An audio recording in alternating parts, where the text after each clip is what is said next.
I'm Damian Lillard, and this is the Kevin Burke Project.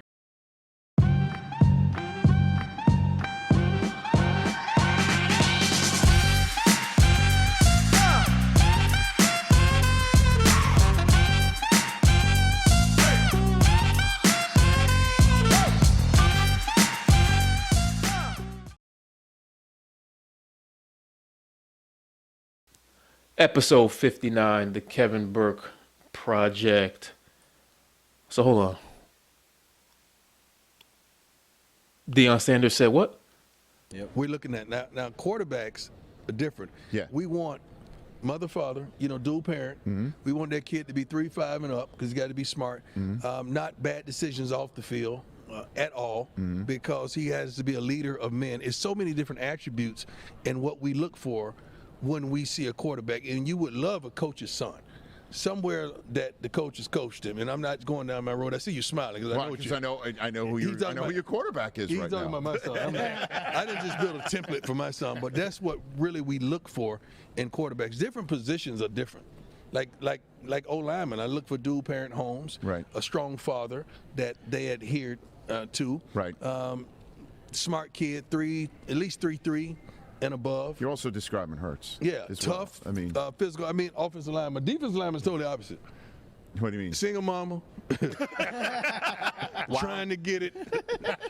He's on free lunch. I mean, I'm talking about just trying to make it. He trying to rescue mama.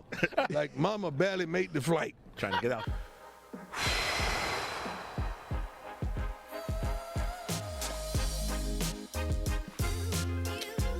Yeah.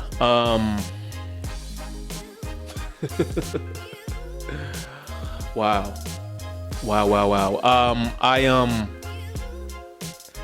A couple of episodes ago, I talked about him leaving Jackson State for Colorado, and I said a couple times on that episode that I think labeling him a sellout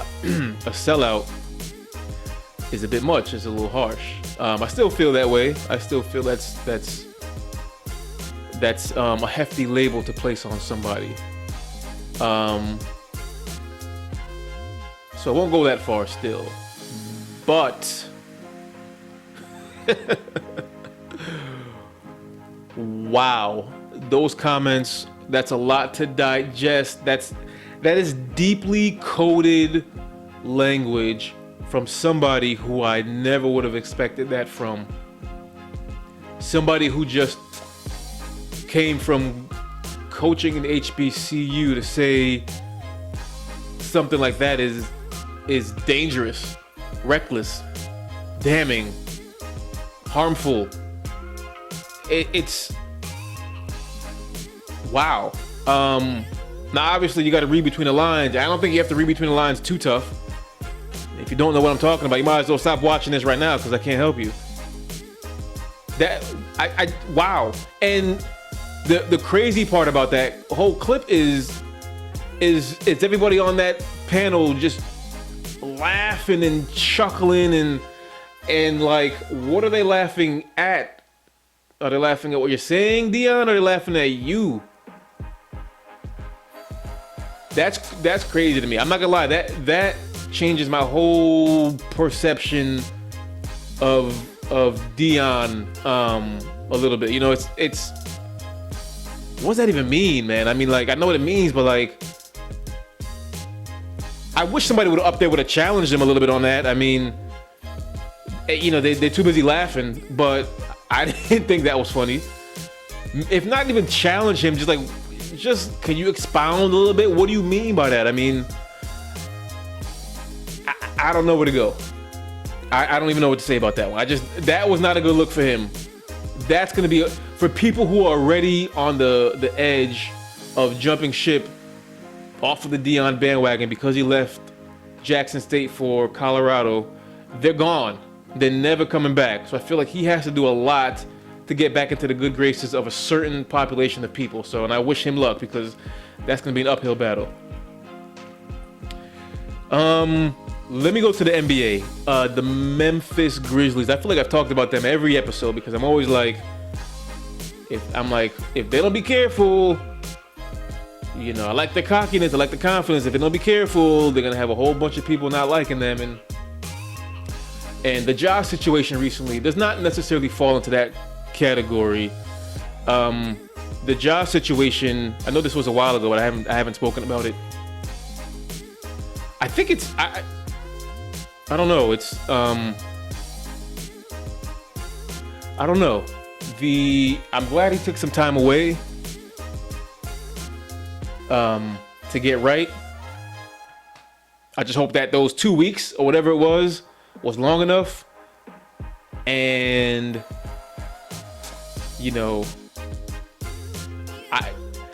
I mean, I don't know. I feel like a lot of it boils down to he's trying to impress people with the wrong types of actions. Like, I don't think it's any more complicated than that. So with that, the time away and what he did, is that going to rectify whatever he needs to rectify? And the part that kind of got me scratching my head a little bit was when you had former players jumping in the mix, like Paul Pierce. I don't know. I feel like sometimes if Paul Pierce jumps into your corner, it's you might want to question your corner. Paul Pierce totally missed Paul Pierce was saying that he has the right to, Ja has got the right to defend himself, and athletes are targets. I'm paraphrasing here. I think he missed the point entirely in that it was him waving that thing recklessly with the smile on his face. I think like that was the point that was missed. I don't know. I feel like he intentionally missed that. Did Paul Pierce. And then the sit down that Ja had with Jalen Rose, I just felt like when I heard that Jalen was doing the interview, and I like Jalen. I met Jalen a while ago, had a chance to interview him. He couldn't have been any nicer. But I felt like that was the wrong person to interview Ja, because that interview went exactly how I thought it was gonna go. I felt like Jalen was gonna give him a pass for 15 minutes, which is what he did. It wasn't. This is a serious situation. This was a serious situation, and I felt like it was too softball of an interview because it was Jalen. I don't know if somebody else who would have really challenged Ja a little bit more, if it would have mattered in the long run. I'm just saying. I just thought that was not the right person to give the interview. So where Ja goes from here, I don't know. We'll find out. And now the other person on the Grizzlies, really quickly, Dillon Brooks. Over the last handful of weeks or months or whatever, I couldn't stand the guy at first. I'm like, with the whole Shannon Sharp thing. But since he's been coming at Draymond, I'm starting to like this dude a little more. I'm starting to like Dillon Brooks a little more. Nobody has really stepped up and challenged Draymond verbally. Get into a match of a sparring match of words, and I feel like Dillon is kind of winning this war of words. Draymond usually doesn't lose the war of words. I feel like he is this time. So I'm kind of liking Dillon Brooks a little bit more. All right, and keeping with the NBA, a lot of talk about Jokic winning his third MVP, or the potential of him winning his third MVP. Kendrick Perkins and JJ Redick got into it. Kendrick Perkins strongly suggested that he's only in the running because he's white. JJ Redick took offense to that and said, how dare you call the voters racist? Which I guess is what Kendrick Perkins was doing. So, a lot of discussion about this. With the Jokic situation, it's tough because he's a great player, very dominant player. And people are saying, well, if he wins 3 in a row, that puts him into historical context of like one of the greatest centers and one of the greatest players ever. But in the other breath, this is a regular season award. So it's like, who had the better regular season? This is not necessarily a, greatest center of all time conversation. So it's definitely a cloudy conversation. I do think that Joel Embiid is being overlooked. I think he's due for one. And several times in not so distant NBA history have we seen guys win MVPs that didn't deserve them, in my humble opinion.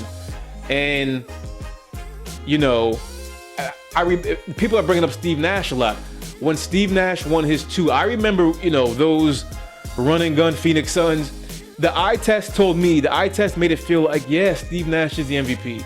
Because that offense, that D'Antoni offense in Phoenix with Steve Nash was crazy.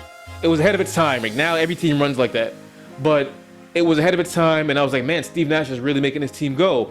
Now, 15 years later, however long it's been, you look at some of Nash's numbers, it's like, he averaged like 17 and 10, 17 and 9. Not that those are bad numbers, but like James Harden does that, like, he's doing that this year. And he's nowhere near an MVP conversation. Again, it's all about context. I know.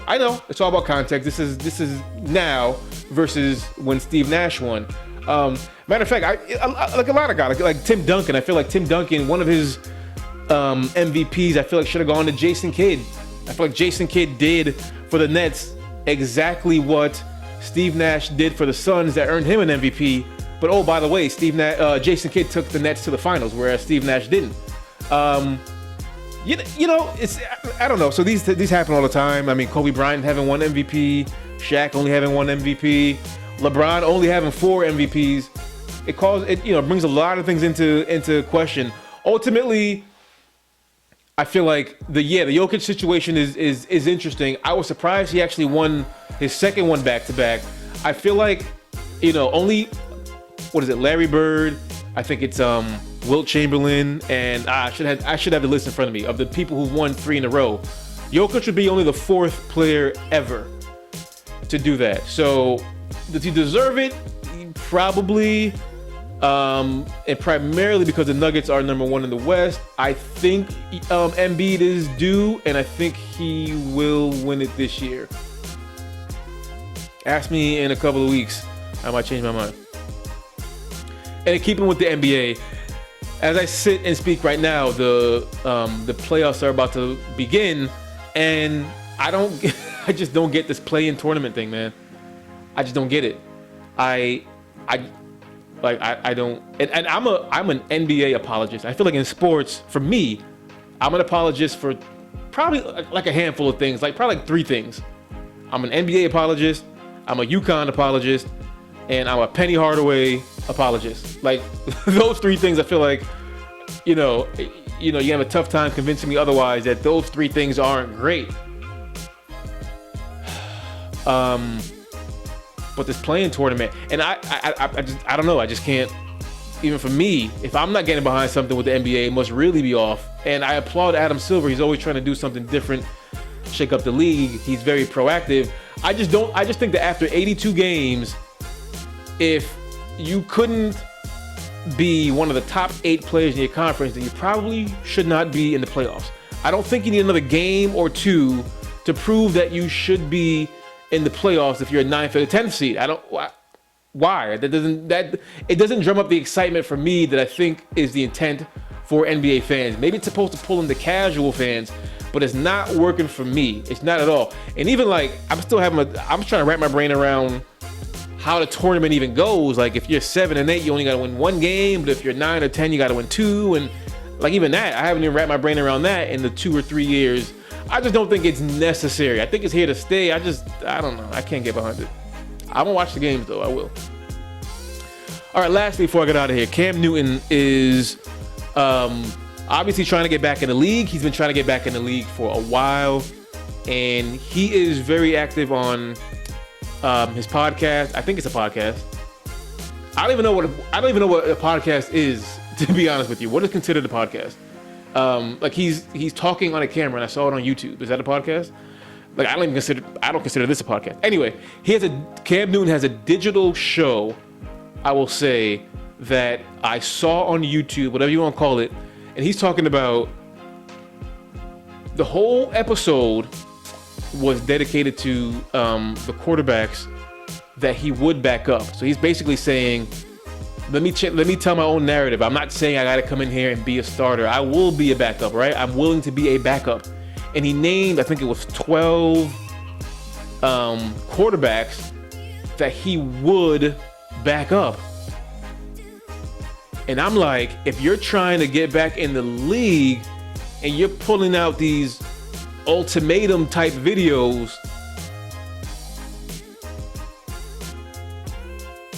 that's not going to get it done.